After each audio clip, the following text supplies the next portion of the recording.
Le tremblement de terre a frappé Washington par une calme matinée de printemps. Personne ne s'y attendait. La ville n'était pas connue pour ses tremblements de terre. Les bâtiments ont oscillé, les monuments se sont fissurés et les rues se sont remplies de gens paniqués. Mais la chose la plus troublante s'est produite sous la Maison-Blanche.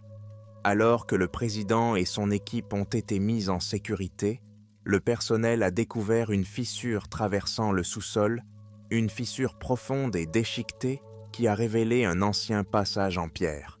Je faisais partie de l'équipe d'enquêteurs envoyée pour évaluer les dégâts. Mon rôle était banal, archiviste historique de la Maison-Blanche, mais ce jour-là, mon travail a basculé dans l'inconnu. Le passage ne figurait sur aucun plan architectural. Il n'aurait pas dû exister, et pourtant, il était là, l'air froid, remontant des profondeurs, porteur d'une odeur de terre et de métal qui m'a fait grincer des dents. Le président, visiblement ébranlé, insiste pour que l'on enquête immédiatement. Une équipe d'ingénieurs, de militaires et d'historiens est descendue dans l'inconnu avec des lampes de poche et du matériel d'enregistrement. Je les ai suivis, la curiosité me poussant à aller de l'avant malgré le malaise qui me tenaillait la poitrine. Les escaliers étaient taillés dans des pierres anciennes, leurs arêtes étant lissées par le temps. Au fur et à mesure que nous descendions, l'air devenait plus froid, plus lourd, comme si la terre elle-même se pressait contre nous. Les murs étaient tapissés de symboles et de constellations que je ne reconnaissais pas, gravés avec une précision qui semblait impossible pour quelque chose d'aussi ancien. Au fond, le passage s'élargissait en une chambre massive. C'était un temple. Des piliers nous surplombaient, gravés des mêmes symboles étranges, leur surface noircie par ce qui ressemblait à de la suie. Au centre se dressait un autel, entouré de profondes rainures dans le sol qui formait un motif en spirale. Il y avait quelque chose d'anormal, comme si nous étions tombés dans un endroit que nous n'étions pas censés voir. L'un des officiers militaires, un jeune homme avec une lampe de poche à la main, s'est approché de l'autel. « Qu'est-ce que c'est que cet endroit ?» marmonna-t-il, sa voix résonnant de façon anormale dans la chambre. Personne ne répondit. Nous étions tous trop captivés, ou peut-être trop horrifiés, pour parler. C'est alors que les visions ont commencé. Le premier signe que quelque chose n'allait pas est apparu quelques heures après notre retour à la surface. Les membres du personnel ont commencé à se plaindre de maux de tête et d'un sentiment d'effroi écrasant. Certains ont décrit avoir entendu de faibles chuchotements, comme des voix appelant leur nom depuis des pièces movides. Un agent de sécurité a juré avoir vu une silhouette dans l'ombre de l'aile est, qui a disparu lorsqu'il s'est approché. Le président, un homme pragmatique, a rejeté ces plaintes en les qualifiant de stress dû au tremblement de terre. Mais au fil des jours, les incidents se multiplient. Les objets se déplaçaient d'eux-mêmes. Les poids en papier glissaient sur les bureaux. Les portes s'ouvraient en grinçant sans un souffle d'air. La Maison-Blanche semblait vivante, comme si le temple en dessous avait réveillé quelque chose qui n'aurait pas dû être dérangé. Pour moi, cela a commencé par des rêves. J'ai vu le temple tel qu'il devait être il y a des siècles, rempli de personnages encapuchonnés, psalmodiant dans une langue que je ne comprenais pas. L'autel était trempé dans le sang et un vide sans étoiles planait au-dessus, animé d'une présence malveillante. Je me réveillais en sueur, les images de gravées dans mon esprit. Le président a convoqué une réunion avec ses principaux conseillers. J'étais invité en tant qu'historien de l'équipe, mais j'aurais préféré ne pas l'être. L'air de la salle de crise était tendu. Les fonctionnaires normalement stoïques s'agitaient sur leur siège. « Expliquez-moi cela », dit le président en montrant une photo des sculptures des murs du temple. De quoi s'agit-il? Je me suis raclé la gorge, les paumes trempées de sueur. Les symboles ne correspondent à aucune langue ou culture connue. Mais les constellations ne viennent pas de notre ciel, du moins, plus maintenant. Qu'est-ce que tu veux dire » demanda-t-il, le ton tranchant. Elles correspondent à un système stellaire qui n'est plus visible depuis la Terre depuis des milliers d'années, répondis-je, détestant le son de ma propre voix. C'est comme si le temple avait été construit pour s'aligner sur les étoiles telles qu'elles étaient dans les temps anciens. La salle se tait. C'est alors qu'un des conseillers, un militaire à l'expression dure, prit la parole. « Vous voulez dire que cette chose pourrait être extraterrestre » Je n'ai pas répondu. Je n'ai pas répondu. Le malaise dans la salle était palpable. Les constellations sont apparues 3 nuits plus tard. J'avais pris l'habitude de rester dans les archives de la Maison-Blanche jusque tard dans la nuit, recherchant tout ce qui pouvait expliquer les origines du temple. Ce soir-là, je suis sorti pour me changer les idées. Le ciel était exceptionnellement clair, les étoiles scintillaient comme des éclats de glace. J'ai d'abord cru que mes yeux me jouaient de des tours. Un amas d'étoiles près de la ceinture d'Orion n'était pas à sa place. Elle formait un nouveau motif, une forme anguleuse, presque mécanique, qui semblait battre faiblement, comme si elle était vivante. Le lendemain matin, les astronomes l'ont confirmé. Le ciel nocturne avait changé. Des télescopes nés de tout le pays ont repéré des constellations qui n'étaient même pas censées exister. Les scientifiques ont cherché des explications, réflexions anormales, distorsions atmosphériques, mais rien de tout cela n'avait de sens. À l'intérieur de la Maison-Blanche, les phénomènes étranges s'intensifient. Des centaines de membres du personnel ont fait état d'hallucinations vivantes. Un concierge affirma que les miroirs de la chambre de Lincoln montraient des reflets qui n'étaient pas les siens. Les chuchotements s'amplifient et certains affirment pouvoir distinguer des mots, des appels à l'aide, des avertissements à quitter les lieux. Une collaboratrice, une jeune femme de l'équipe de communication, a complètement craqué. On l'a retrouvée dans le bureau ovale, griffant la moquette et hurlant à propos des « yeux dans le noir ». Lorsque les agents de sécurité ont tenté de la maîtriser, elle a craché un flot de sons gutturaux qui ne ressemblait à aucun langage humain. Transportée à l'hôpital, elle n'a plus jamais parlé. Le président a demandé que le temple soit fermé. Les ingénieurs ont coulé du béton dans le passage, l'enterrant sous des couches d'acier renforcées. Mais cela n'a servi à rien. Au contraire, cela n'a fait qu'empirer les choses. Le fait de sceller le temple n'a fait qu'attiser la colère de ce qui s'y trouvait. La Maison-Blanche elle-même commença à changer. Les murs semblaient respirer, se dilatant et se contractant comme s'ils étaient vraiment vivants. Des ombres se déplaçaient là où il n'y avait pas de lumière. Des sections entières du bâtiment se sont refroidies, les températures tombant presque au point de congélation. Un soir, alors que je travaillais tard dans les archives, j'ai entendu des bruits de pas. J'ai d'abord cru qu'il s'agissait d'un agent de sécurité qui faisait sa ronde. Mais les pas ne correspondaient même pas au rythme d'une démarche humaine. Ils étaient irréguliers, traînants, comme si quelque chose avec trop de jambes se déplaçait dans le couloir. Je suis resté parfaitement immobile, le cœur battant dans ma poitrine. Les pas se sont arrêtés juste devant la porte, puis vint le chuchotement. Un seul mot, prononcé d'une voix à la fois étrangère et familière. Libéré. Je me suis précipité, laissant les archives derrière moi. En courant dans les couloirs, j'ai aperçu des mouvements, des ombres qui vacillaient juste hors de vue, des formes qui défiaient toute explication. Lorsque j'ai atteint mes quartiers, je tremblais tellement que j'avais du mal à fermer la porte. Cette nuit-là, j'ai de nouveau rêvé du temple, mais cette fois, il n'était pas vide. Des silhouettes se déplaçaient dans la chambre, indistinctes et enveloppées de ténèbres. Au centre, sur l'autel, quelque chose se tordait, une masse de chair et de vrille, dont la surface était couverte de symboles lumineux. Il pulsait comme un battement de cœur, chaque pulsation envoyant des vagues de nausée à travers mon corps. Je me suis réveillé avec du sang sur les mains. Mes ongles s'étaient enfoncés si profondément dans mes paumes que la peau s'était rompue.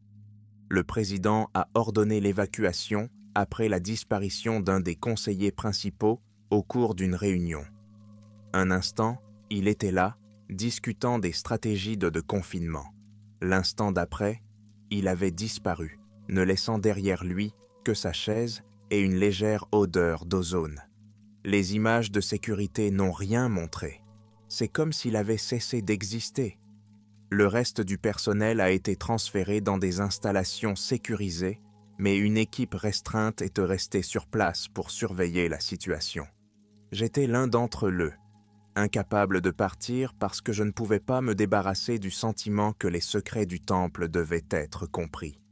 Je n'étais pas le seul à être obsédé par cette idée. D'autres sont restés, poussés par un mélange de curiosité et de peur. Le ciel nocturne s'est dégradé. Les constellations extraterrestres se mirent à bouger, leurs positions se déplaçant comme si elles étaient vraiment vivantes. Les astronomes signalent que les étoiles LHC s'affaiblissent, leur lumière étant consumée par une force inconnue. La panique gagne la communauté scientifique, mais personne ne peut fournir d'explication. À l'intérieur de la Maison Blanche, les chuchotements se sont transformés en cris. Les murs saignent d'un liquide sombre et visqueux qui sent le fer. Les ombres prirent des formes, des membres allongés, des gueules béantes, des yeux qui brillaient d'une lumière verte maladive. Le temple n'était plus seulement sous nos pieds. Il s'étendait, son influence consumait le bâtiment et tous ceux qui s'y trouvaient. L'un après l'autre, les autres membres du personnel disparurent. Certains disparurent sans laisser de traces, d'autres laissèrent derrière eux des restes trop horribles pour être décrits. À la fin, il ne restait plus que moi et une poignée d'autres personnes, prisonnières d'un bâtiment devenu un véritable cauchemar. J'écris ces lignes maintenant, sans savoir si je survivrai à la nuit. Les chuchotements sont assourdissants, les murs tremblent comme si quelque chose d'énorme essayait de les traverser. Je sens sa présence, un poids qui pèse sur mon âme. Le secret du temple n'était pas destiné à être découvert. C'était un sceau, une barrière gardant quelque chose d'inimaginable à distance. Et maintenant, cette barrière est brisée. La Maison Blanche, autrefois symbole de stabilité et de force, est devenue un labyrinthe d'horreur.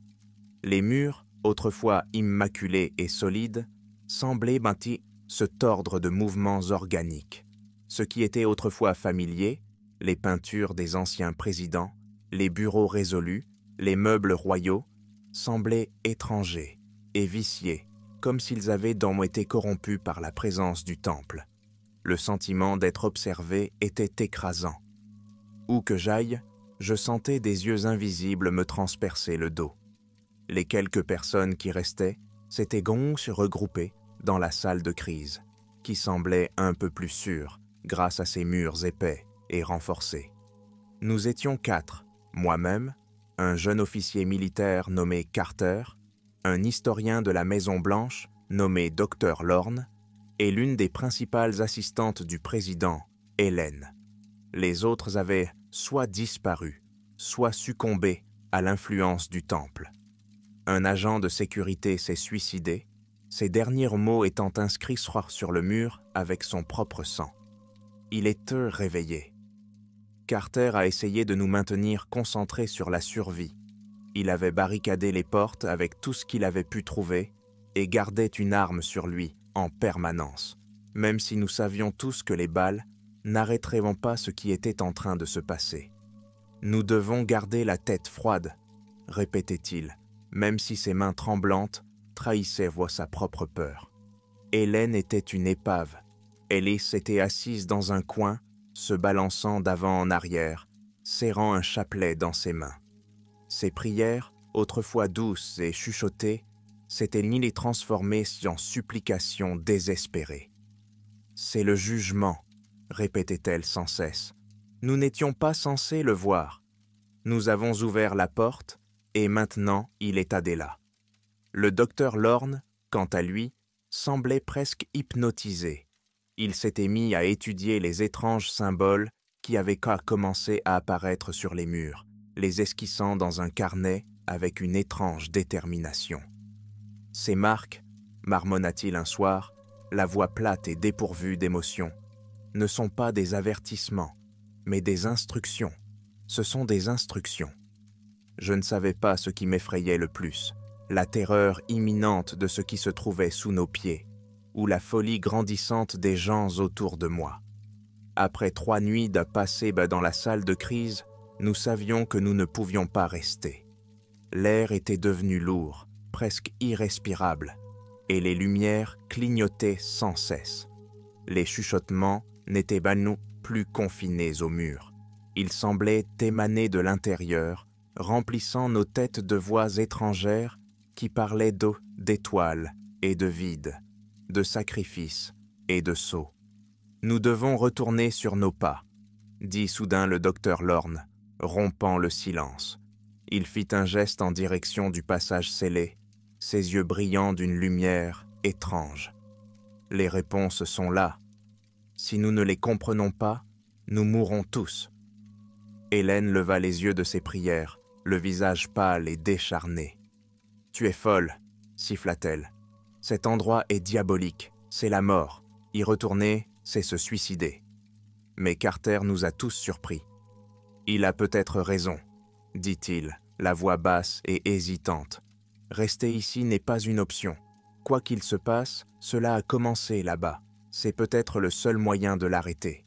Je ne voulais pas partir. Tous les instincts de mon corps s'y opposaient. Mais l'alternative était de rester dans un bâtiment qui nous consumait lentement. Alors, armés de lampes de poche et de tout le courage que nous pouvions rassembler, nous avons forcé l'entrée scellée et sommes descendus dans l'obscurité une fois de plus. Cette fois-ci, le passage était différent. L'air était plus épais, presque visqueux, et les murs pulsaient faiblement d'une lumière d'un autre monde. Les symboles gravés dans la pierre semblaient d'aller se déplacer et se tordre sur notre passage, comme s'ils étaient vivants.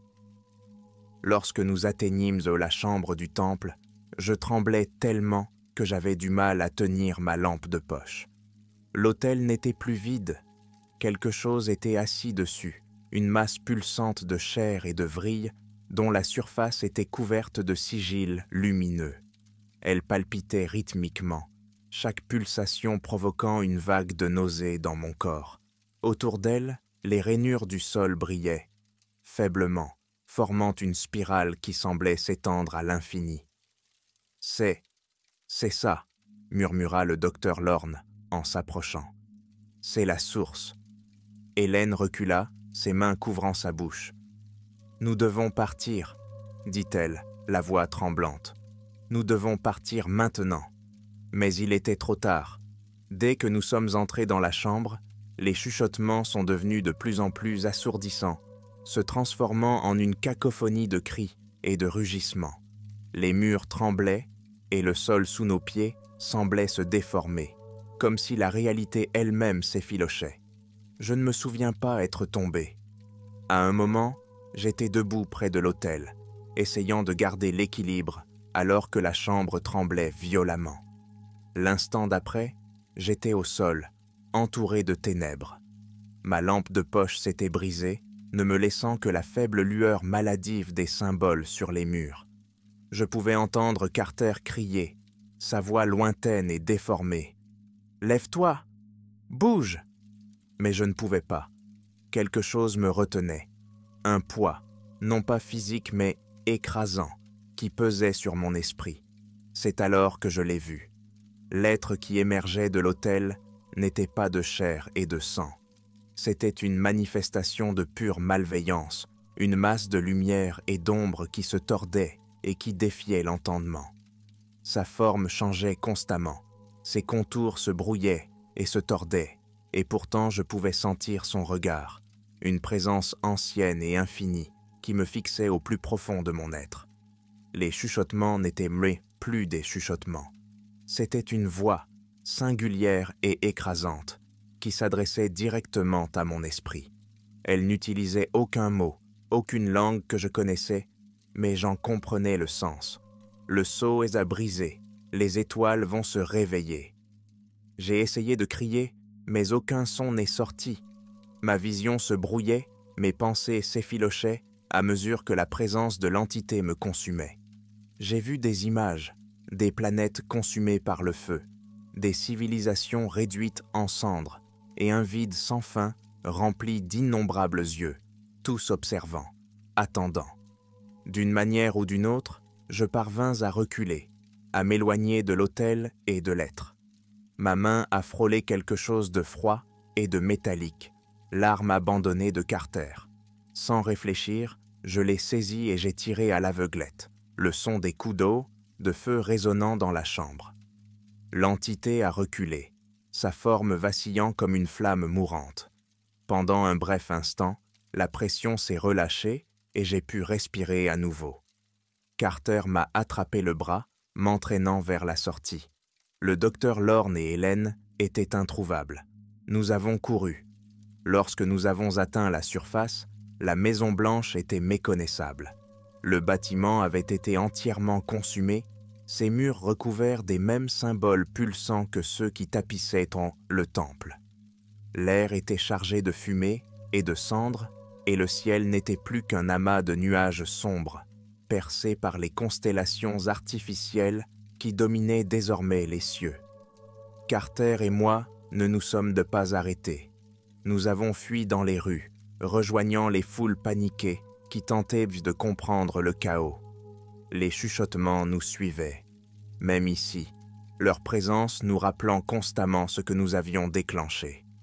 Je ne sais pas jusqu'où nous avons couru, ni combien de temps. Lorsque nous nous sommes finalement arrêtés, la ville était en ruine. Les incendies brûlaient de façon incontrôlée et l'air était rempli du son des sirènes et des cris. Les étoiles au-dessus pulsaient faiblement, leur lumière étant froide et impitoyable. Carter s'est effondré à côté de moi, la respiration saccadée. « Qu'est-ce que c'était que cette chose ?» demanda-t-il, la voix à peine audible.